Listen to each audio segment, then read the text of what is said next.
गुरु प्यारी सासंगत जी, सभी को प्यार भरी राधा स्वामी जी। बाबा जी जिस पर दया करना चाहते हैं, बचाना चाहते हैं, किसी न किसी बहाने बचा ही लेते हैं। यह हमारे ही परिवार के बच्चे की सच्ची घटना है, जिसे मैं आपके साथ साझा करना चाहती हूँ। कृपया अंत तक पूरी साखी सुने जी। पसंद आए तो कमेंट में राधा स्वामी अवश्य लिखें। एक सत्संगी फैमिली थी। उनके 2 बच्चे थे, एक बेटा और एक बेटी। उनके बेटे की अभी नई नई शादी हुई थी। एक दिन उसके माता पिता और बच्चों को किसी रिश्तेदार के घर शादी में जाना था। सभी शादी में जाने के लिए तैयार हो रहे थे, लेकिन लड़के ने कहा कि मेरी तबीयत ठीक नहीं लग रही है, इसलिए मैं शादी में नहीं जाऊंगा। उनकी बेटी का भी सुबह एमबीए का पेपर था, इसीलिए वह भी शादी में नहीं गई, क्योंकि उसे अपने पेपर की तैयारी करनी थी। माता पिता अपने बहू को लेकर शादी में चले गए कि नहीं तो रिश्तेदार नाराज हो जाएंगे कि तुम दोनों शादी में अकेले आ गए हो। उनके जाने के बाद लड़का अपने कमरे में ऊपर आराम करने के लिए चला गया, लेकिन थोड़ी देर के बाद ही उसके कमरे में से ऐसी आवाजें आने लगी तो उसकी बहन डर गई और भागकर उसके कमरे में गई। उसने दरवाजा खोलकर देखा तो उसका भाई जोर जोर से चिल्ला रहा था, मुझे बचा लो, मुझे बचा लो। तो उसने पूछा, भाई क्या हुआ है? वह कुछ नहीं बोला। लड़की के हाथ में मोबाइल था। उसने मोबाइल पर बाबा जी की विनती लगा दी और बाबा जी को याद करने लगी कि बाबा जी आप ही देखे भाई को क्या हो गया है। जब तक विनती चल रही थी तो वह लड़का बिल्कुल शांत रहा, लेकिन जब विनती बंद हो गई तो उसने फिर से शोर मचाना शुरू कर दिया कि मैं जा रहा हूँ, मुझे बचा लो, मुझे बचा लो। लड़की ने अपनी मम्मी पापा को फोन कर दिया कि आप घर जल्दी आ जाएं। भैया की तबीयत बहुत खराब हो गई है, मुझे तो कुछ समझ नहीं आ रहा। उसके मम्मी पापा एक दो और रिश्तेदारों को साथ लेकर जल्दी से घर आ गए। जब वह घर आए तो उन्होंने देखा कि उनके बेटे का शरीर ठंडा हो रहा है, उसकी सांसें भी धीमी चल रही हैं। उनके साथ एक बुजुर्ग आदमी आया था। उसने कहा, आप इसे जल्दी से अस्पताल में लेकर जाएं। रात का समय था तो डॉक्टर भी घर चले गए थे। स्टाफ ने जल्दी से डॉक्टर को फोन लगाया कि एक इमरजेंसी केस है, आप जल्दी आ जाएं। डॉक्टर का घर पास ही था। वह जल्दी से वापस आ गए।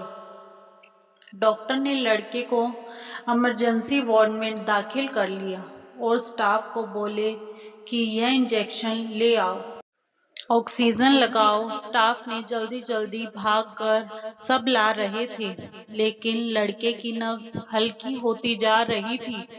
डॉक्टर ने उसकी छाती पर पंपिंग करनी शुरू कर दी। डॉक्टर ने उसके शरीर को दबाया किया पर कुछ नहीं हुआ और बोले, आई एम सॉरी, इसमें कुछ नहीं है, आप इसे घर लेकर जा सकते हैं। लेकिन उसके माता पिता रोने लगे कि हमारे बेटे की अभी अभी शादी हुई है, देखो हमारी बहू के अभी मेहंदी भी नहीं उतरी। बाबा जी आपने यह क्या कर दिया? लड़की बोली, बाबा जी आप मेरे सुहाग को बचा लीजिए, हमारी मदद करो सतगुरु, आपके सिवा हमारा कोई भी नहीं है। कहते हैं ना, बाबा जी तो हमारे अंदर हैं और हमारी पुकार जल्दी से सुन लेते हैं। डॉक्टर साहब आप कुछ तो करो, पता नहीं हमारे बेटे को क्या हुआ है। डॉक्टर ने जैसे ही ऑक्सीजन उतारने के लिए स्टाफ को कहा तो स्टाफ को उनकी सांस चलती सुनाई दी।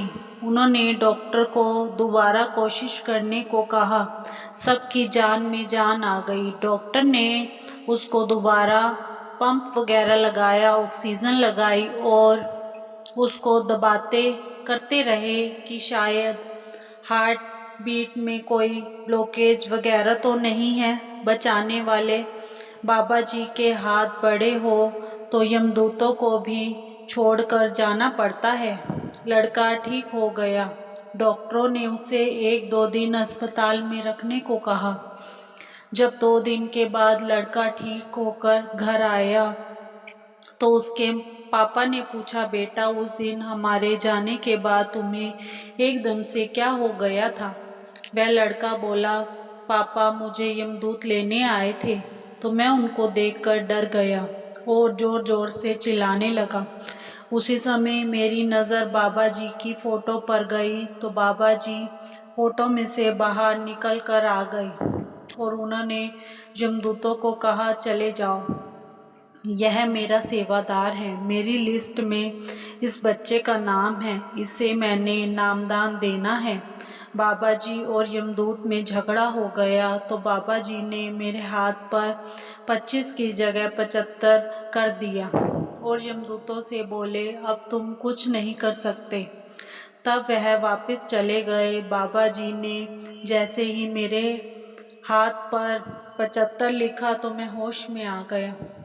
बाबा जी ने मुझे कहा कि तुम सब ब्यास जाओ और मास्टर जी से मिलो। कुछ दिनों के बाद वह ब्यास गए और मास्टर जी से मिले तो मास्टर जी उस लड़के को देखकर बहुत खुश हुए। उन्होंने सेवादारों को कहा कि इनको झाड़ू दे दो और खुद वह लड़के को लेकर अंदर चले गए। मास्टर जी उससे ऐसे मिले जैसे कोई जन्मों का बिछड़ा साथी हो। कुछ समय के बाद बाबा जी ने उसको और उसकी पत्नी को नामदान दे दिया और अपनी सेवादारों में शामिल कर लिया। उनका पूरा परिवार अब बाबा जी की सेवा करता है और सतगुरु के कहे अनुसार सिमरन को पूरा समय देते हैं।